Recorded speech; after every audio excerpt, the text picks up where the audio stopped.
You are now listening to the EU Startups Podcast.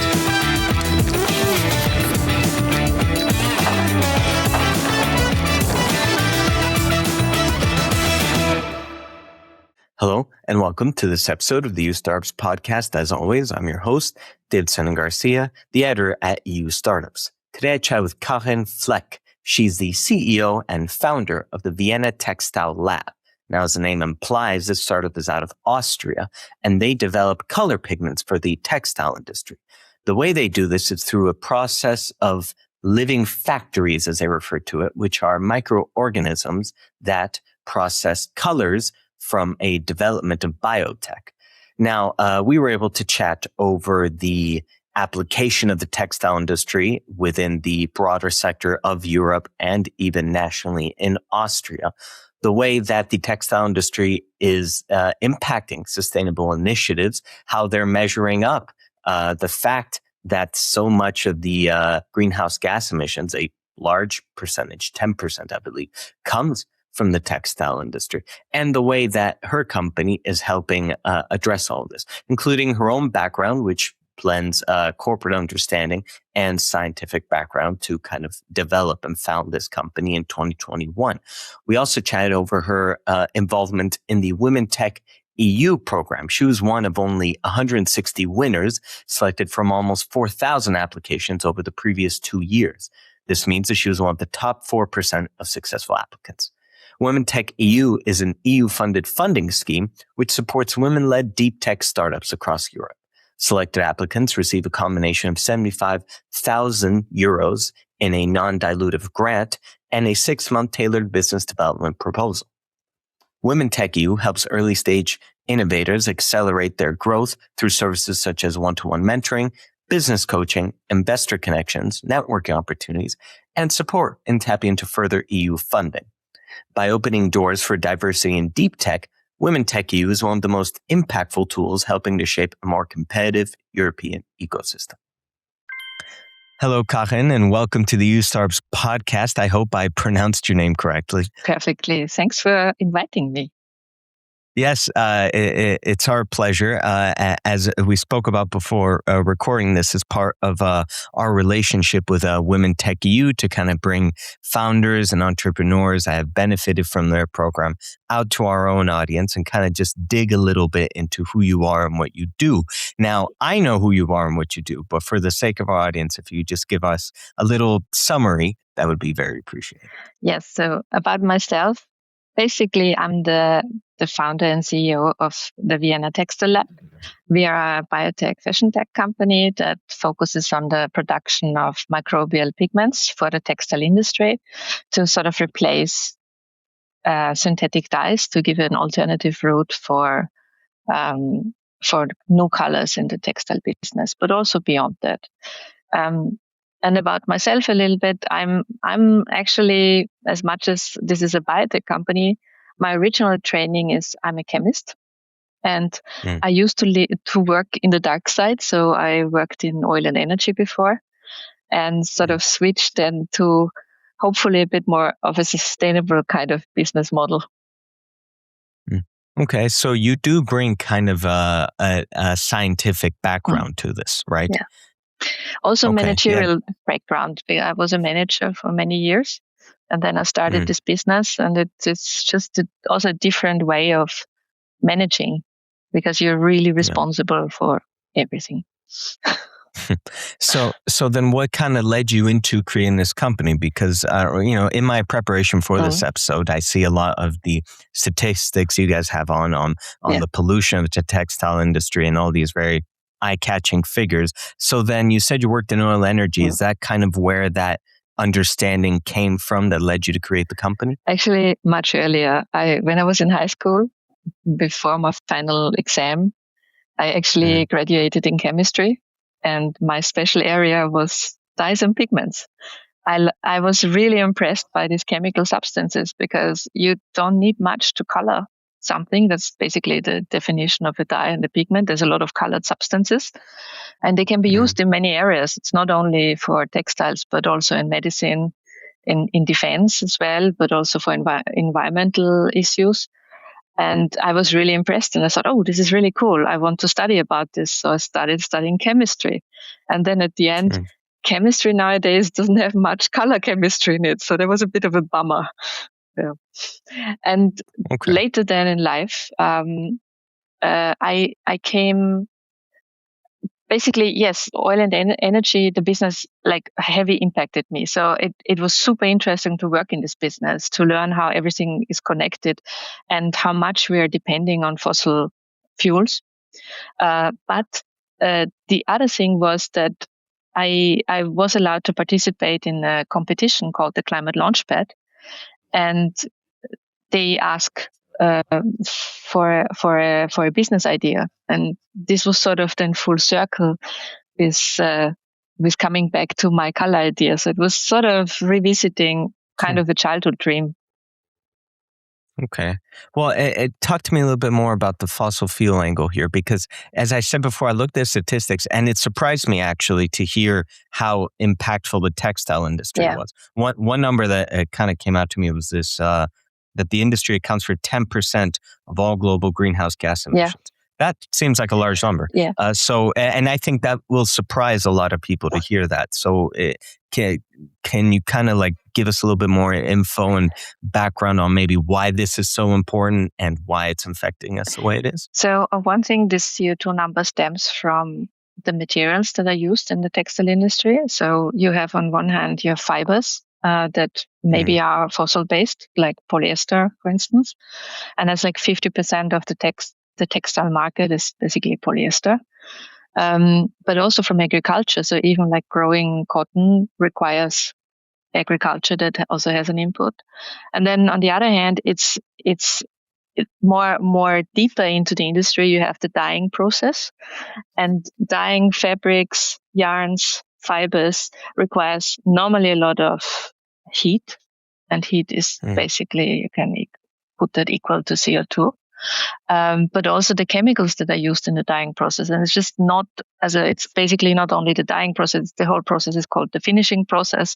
So you have like some preparatory kind of treatment, and you have maybe the dyeing process, and then you have the final finishing process, like very, very simply put. And all of these are chemicals, and all of these chemicals, or most of them, are derived from some sort of crude oil products. And you just have to think about this. This is a lot. Yeah. And then, of course, because the textile industry is very globally connected, there's a lot of steps to come to a final garment. That means also a lot of shipping is involved. So these are all like, I'm not even talking about water pollution and so on. It's just the CO2 story along the supply chain of the textile industry. And maybe it doesn't end there, because probably if you are honest, and also the usage of the textiles, but also the deposit, like the way you discard them, maybe often also burnt, requires heat again. So then kind of talk to us then about what Vienna Textile Lab does in terms of all of this. Because I read about living factories and microorganisms, all these things. And I think for somebody outside of here, it can kind of all seem a bit science fiction. How does all of this result in better condition, better sustainability for the textile industry? I think it's a little bit a bigger story to this is there is movements in science and production that move to other production systems. And one is called green chemistry, and the other one is called industrial biotech. And why we have industrial biotech, basically it seeks to manufacture every day, for instance, chemicals, like for instance dyes, from natural materials, from renewable feedstocks. So you are independent from fossil fuels, for instance. And green chemistry, on the other hand, is another movement that has gained quite a lot of traction, is to give chemists a real clean set of rules and tools to improve chemical processes, to make them more efficient, to also develop processes that are less harmful, because there's always an impact, of course. Yeah. Also with industrial biotech, you always have an environmental impact. So these are the two major things that are happening. And both disciplines in science are reaching in some areas already cost parity. So they can compete with synthetic chemicals. And this is the revolution we're looking at. So for instance, when you hear about biorefineries, this is sort of the alternative to what a crude refinery would be. Like you would use all parts of the feedstock of some natural resources to produce some sort of other fine chemicals or even energy. This is sort of the backbone of this. And what breaking it down more simpler is, for instance, in our case, we use natural feedstocks, but also we utilize bacteria to manufacture the pigments for us. In chemistry, what happens normally, you have a lot of chemical reactions until you get to a final dye or pigment. It's not just like this. Yeah? And biotech has the advantage if you use the cell, if what you said, how did you put it? The cell factory, basically use the microorganism to do everything for you. So basically you don't start 20 reactions after each other. The microorganism does it for you, and it appears to you that this is one pot. And that's actually pretty convenient to have that you have some living organism that does the job for you. And the way what is for sure tricky about this is that you make the microorganism produce enough, and then the other thing to get it out of this biomass that is produced. Okay, so from what I'm hearing, then there's a huge impact on the carbon emission aspect of all of this, on the greenhouse gas emission of all of this. Does it also impact, because when I was preparing for this, and you talk all about this on your website, that there's so many other elements of the textile industry that are harmful. Yeah. It's not just the emissions. There's the water usage. Yeah. There's even worker safety standards that are problematic across the world. So does Vienna Textile Lab, do you feel like what you're working at also impacts these other problematic areas, or is the main focus the emissions? No, it is everything. Also, there's a lot of things I definitely was also naive about, is the fact that how, on a social part, like, for instance, women are affected. I was not aware that, like, in some countries, 70 to 80% of the workforce are female. And they live around the factories, so they are heavily impacted by the emissions of the factory. Might it be via the soil, the rivers, or the air, and also the type of work they're doing. So you must think, like, these are maybe not highly educated textile workers. Yeah, it's also like not giving them a chance to have a career. Yeah. So there's many aspects of it. Of course, the water pollution is a big one. Yeah. The toxicity of water is really an issue. You can see, like in the Greenpeace report, that how the effluents of the factories without any filtering went out into the water bodies of China. That's definitely one. And in general, you should avoid to have a workplace where you have a lot of toxic chemicals around you.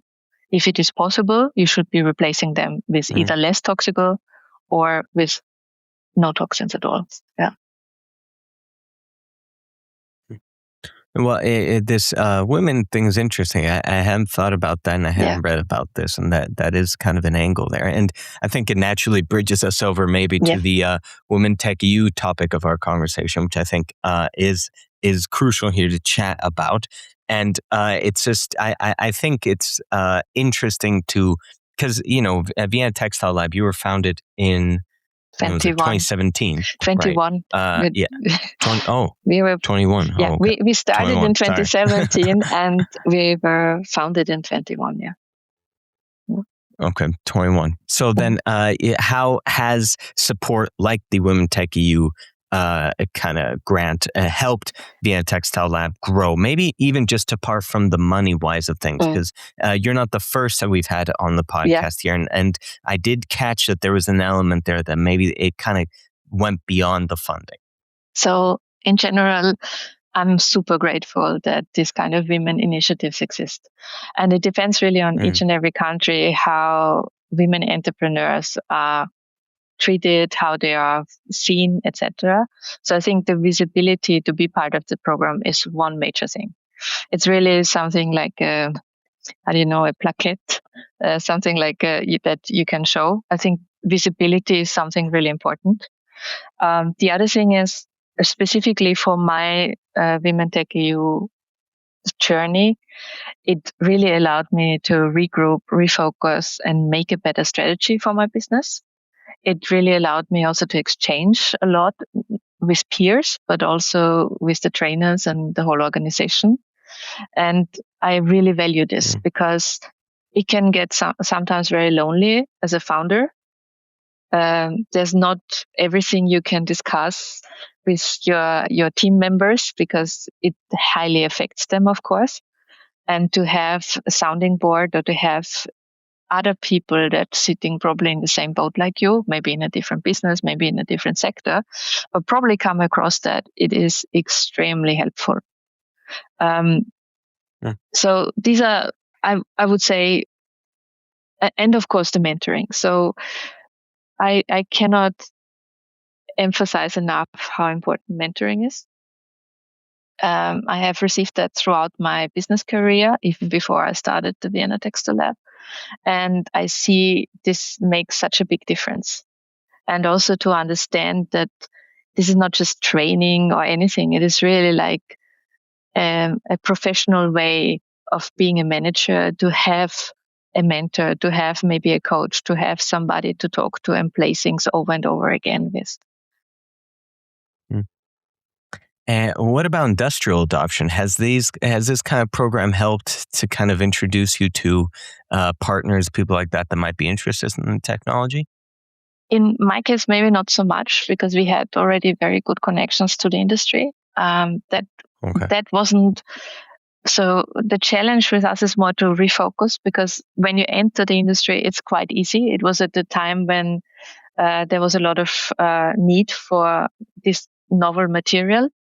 And because of the geopolitical situation, now things have really toned down. And that means that if you haven't set up your business in a way that you can, maybe, for instance, if a client defaults or a major project or something falls out, if you cannot buffer for that, then you feel it. Yeah. Right. Well, and I want to jump back on the Women TechEU because I do have another question, but this kind of makes me think about another topic here, and it's the idea of because whenever I talk to startups that are focused on sustainable initiatives, right, the conversation always kind of lands on how is it that you convince industry partners to adopt it? Because usually there comes with a higher cost, and I'd love to live in a world where that was not the most important thing, and we all prioritize specifically sustainable initiatives, but there has to be a cost argument to what you're doing. And I imagine, and you can correct me if I'm wrong, that it does maybe lead to a higher cost of development than just normal pigment development. Yes. Basically, I would say that all kind of material startups are in for a very long marathon rather than a sprint. And that is equally to customers and to investors. It's the same message. This is not your software mock-up that you just pull out of a sleeve and then you have subscription. So that doesn't really work like that. And material startups normally have really, it's so much that you have to deal with. So basically you work cross different sciences, for instance. For instance, like just to combine biotech, chemistry, and textile. This is like already sometimes a really big jump. And then on the other hand, you have a lot of regulation. Bringing a new material onto the European market requires quite a lot of regulatory work. there's policies that constantly are changing. And so it's really a marathon, and there's a lot of capital involved in this. So what I would say to clients is, maybe, yes, there is a high cost at the beginning, but we also see that already industrial biotech is used to manufacture already substances for everyday use, and they're on the market and people pay the price. It is a matter of time until this economy of scale hits. And their contribution is very valuable to us, because on one hand, they're helping us on the journey and finance the journey, but also they help us with their input to develop products they really, really need. So I think this is a very fundamental thing. Yes, there are clients that just looking for a supplier, but the truth is there's probably not many companies right now that can supply microbial pigments in a tonnage area. Yeah. So it's a bit of a chicken and egg. And yes, maybe these clients are not the ones that we are seeking out. Yeah. There's for sure early adopters. We have seen that. We know some companies have really excellent strategies towards how to support the ecosystem and have a way of partnering and helping these companies to commercialize. And I think this is very vital. And I'm very, very grateful that because I worked in corporate, I see that a lot of, and that's a really positive thing. I think a lot of fashion companies have really good strategies. They have a really good way of helping companies in this area to move on and to become a viable business. Yeah. Okay. Well, you mentioned here European policy for sustainable businesses like yours, and that makes me want to hear a little bit about what you think on how Europe is doing as a whole when it comes to these things. Because even on your own materials, you talk about the EU Green Deal, you talk about the textile strategy. So you're aware of the things that are going on continent-wide. How do you think it's developed? So I'm torn in two in one way. So I'm really happy that this is happening, because it supports the movement on a ground level. And I really think that the Green Deal was a really fundamental decision, maybe with some caveats, but basically amazing that we've done this. And also the world is looking towards how Europe is doing that, because there's also other regions of the world or states that are adopting similar standards. So this is good. And looking at how the climate is changing, we see this is absolutely necessary. There's no doubt about it. The second part is that, of course, this regulation hit very hard, especially now the large companies, for instance, our clients, they have much more reporting to do. They have to look more into the supply chains, and that's a lot of work. Or for instance, also impact assessment. Yeah. And the thing is, officially, we are not captured by these regulatory issues because they're normally for larger companies, but indirectly we are, because of course our clients come to us and ask us, do you have the numbers? But having the numbers means quite a lot of cost sometimes to estimate this, to get a certification, etc. So even some of these regulations do not apply for us, and I'm happy that they're kind of happening. But on the other hand, they do affect us indirectly. Yeah.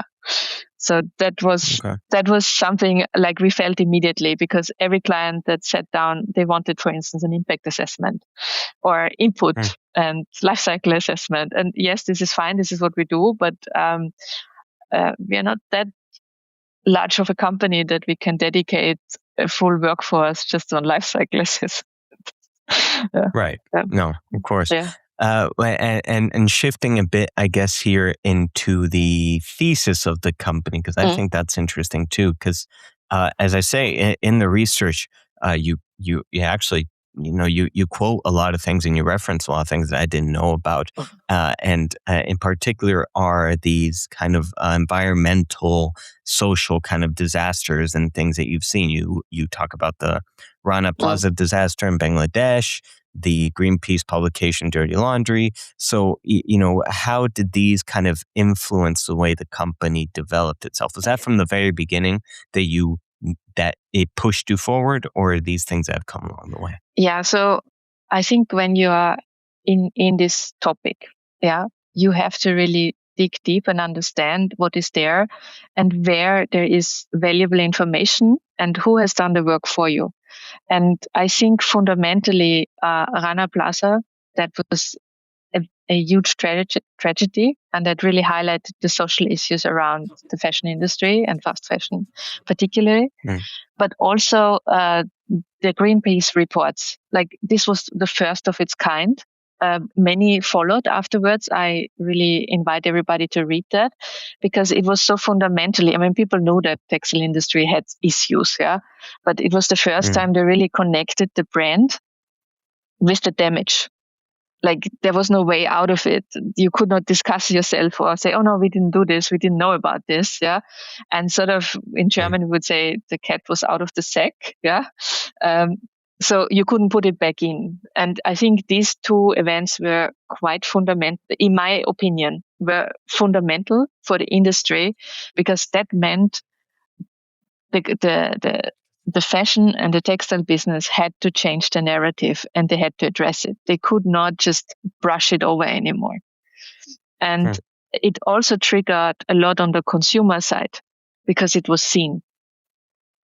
It was not just, like this was news from yesterday and we forgot about it. It is still there. There's, for instance, I think Fashion Revolution kind of bore out of this, but also a lot of regulation came because of the poisonous effluents in China. And China itself has done a lot of regulations in their nation to stop this kind of emissions.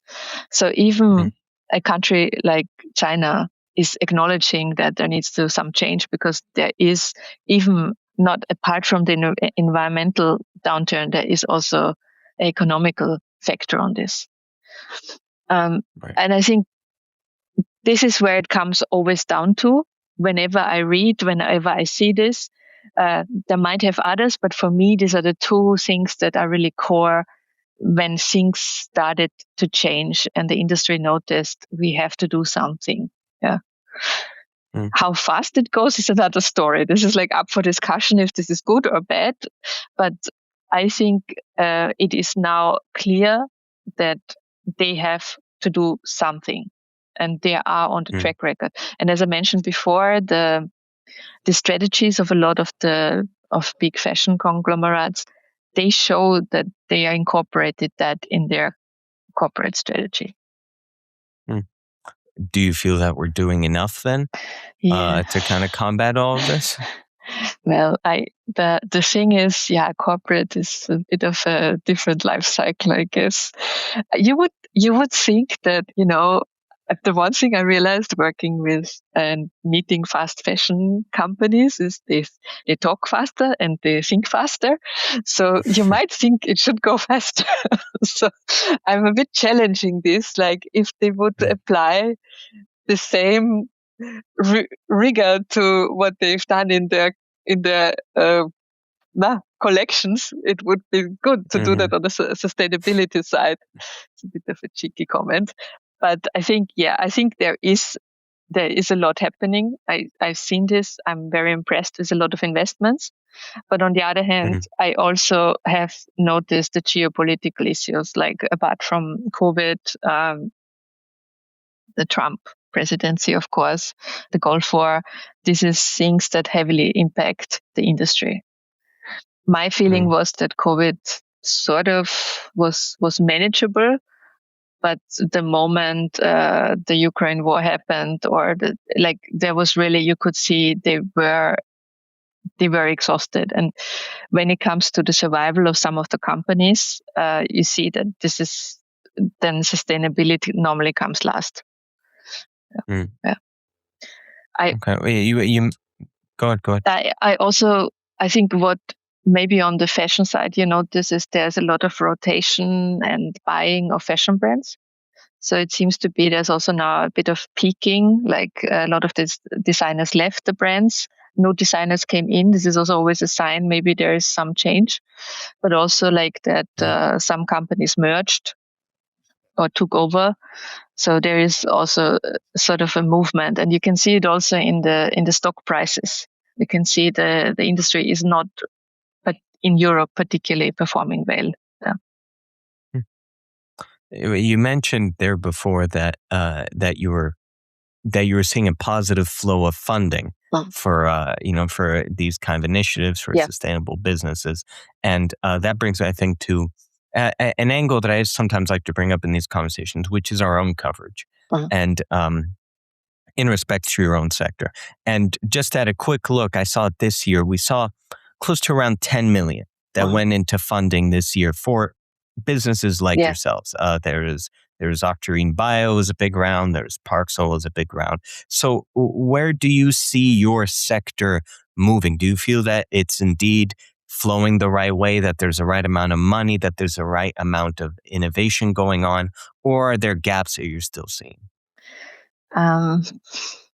I think the clear answer is definitely there's never enough money for this. So I think no. I think industrial biotech is in general not very attractive to many investors. It is because, as I said, it's more a marathon than a sprint. I find it also, there's also some really sad stories of some of our competitors that didn't make it.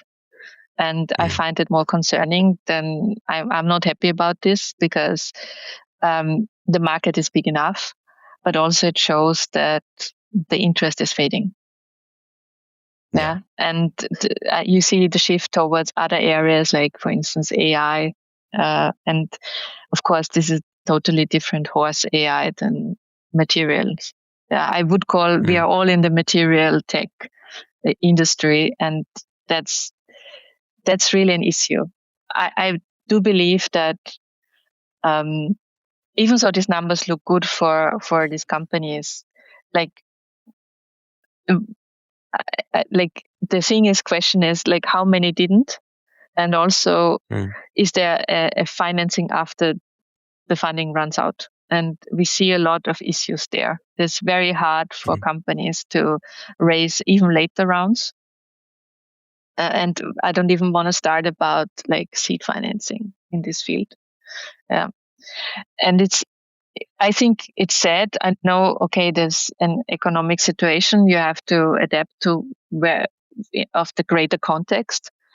In general, I think it will probably last quite a few years until this is recovering, because we came out, so when we started, or even like maybe 2017, this area, this time when we started, that was a good time. It was maybe too good. And the fall was quite deep in venture capital and in business angel investment. Is that reflected, you feel, in public interest as well? I think the public interest is always there. The good thing, I mean, in our field, colors are connected to so many emotions. Yeah, basically every choice daily that we make is a color choice. Often, there's a lot of choices include like what we wear every day, like so how we organize our paperwork, maybe, and what we eat. Yeah. So I think the topic is always actual, like people are interested in this. But I think when it comes to investment and business, this is not the season for it right now. And it's very hard to prevail. Yeah. Well, let's hope that with podcasts like these and chats like these that we get some of the word out there and bring back the golden age. And I think maybe to wrap it up here, to kind of go full circle back to Women Tech EU program, because I think one question that is essential to not only Women Tech EU as an institution, but also to programs encouraging women founders, women entrepreneurs, and just the wider sector that you work in. What is there yet that needs to improve when it comes to these? Or do you feel that there's a step missing and things that could have helped Vienna Textile Labs and maybe progressing further? What is there to kind of improve on? When it comes to female entrepreneurs, you say, or yeah, okay. So it's a difficult topic. so basically, I think it's a societal discussion in general. I mean, I think in Austria, I don't know. I think there's only a handful of fully female-owned startups. Like probably you can on one or two hands. Yeah. I don't think there are many. The statistic also shows that the investment in these companies is lower or not happening at all. So this is like the facts, just what it is.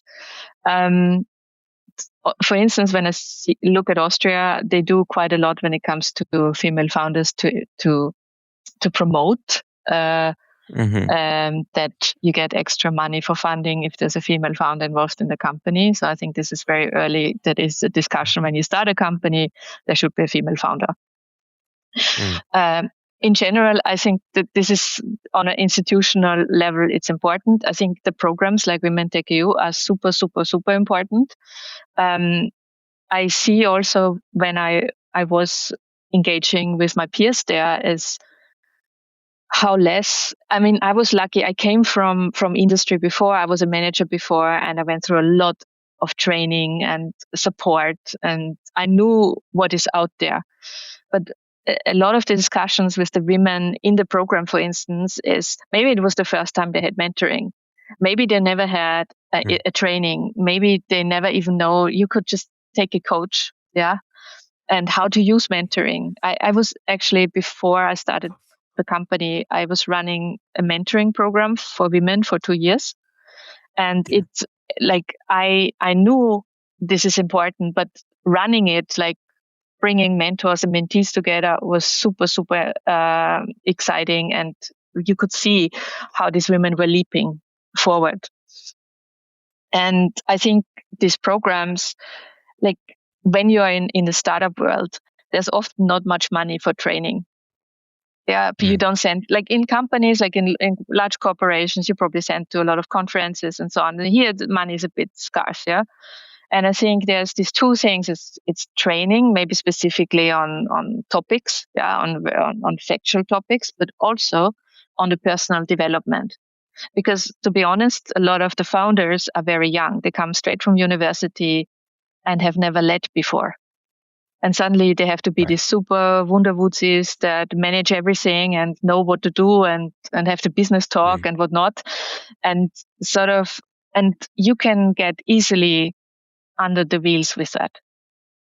And I think in general, male and female probably would benefit both of it. It's like this personal development and also understanding that this is a part of your professional life, that not only it's about seeking help, but having somebody to have this conversation, or having organizations that you feel you belong to and where you have these conversations. I think this is the biggest benefit of all. We had, for instance, trainings in Women TechEU. Yeah, I don't know. I got a lot of training on intellectual property. The one from Women TechEU was very nice, and it had a new aspect for me. It's not that I needed millions trainings of intellectual property anymore, but it's just good to reinforce certain things, to have a different view on things, and to be able to engage in that. And maybe not spend thousands and thousands of euros to receive this information. And I think this is a real value that can be generated. And then, of course, the network. Because, okay, let's face it, a lot of the startups that are founded right now, they might not survive. But the people survive. And the people are the workforce for the next startup or for the next innovator. And to elevate them and to make them better leaders and to make them more professional. This is a quality thing that we should all seek in economy. That's an interesting thing. I guess we focus so much on the entrepreneur and the founder as this messiah-like figure. but there isn't all that much talk about the people within startups and the value of training them as much as training up the founders. That it contributes to the system just as much. So, I think so. Also strategically, like you want to hold people in certain areas, like for instance, in industrial biotech, you want to have a certain amount. Countries want to invest, want to build, want to focus on this. And then, yes, maybe the companies themselves do not survive, but the people do, and the competence level, and hopefully they stay, and then they join something else, or they merge, or, you don't know where the journey leads you. And when I meet women, for instance, in this program, this could be my next business partner. It could be a client, but it also could be my co-founder. It could be my next employer. And this is how I see that. But also, I see also, the level what the European Union wants us to have. That's also a quality control. Yeah. There's many entrepreneurs, not only startups, who found a company and never had a training in management. And I think it's important. Not everybody is born to be a natural leader. Yeah. I definitely wasn't. Right. Well, it seems like it's turned out well for you. I don't have any doubts that we'll be hearing more from you here at EU Startup. So on that note, I think is a nice place to wrap up our chat. I want to thank you very much for coming on. As I say, I've learned a lot just in not only in the conversation, but in the preparation for the conversation. There was a lot there that I wasn't aware of.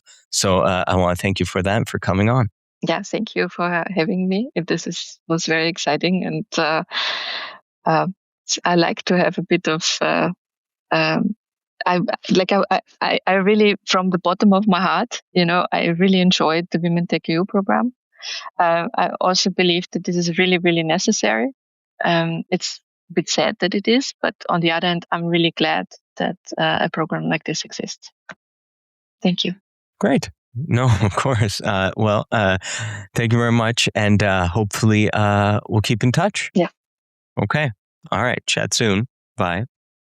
It's just a quick reminder to let our listeners and watchers know that applications for the Women TechEU program are currently open.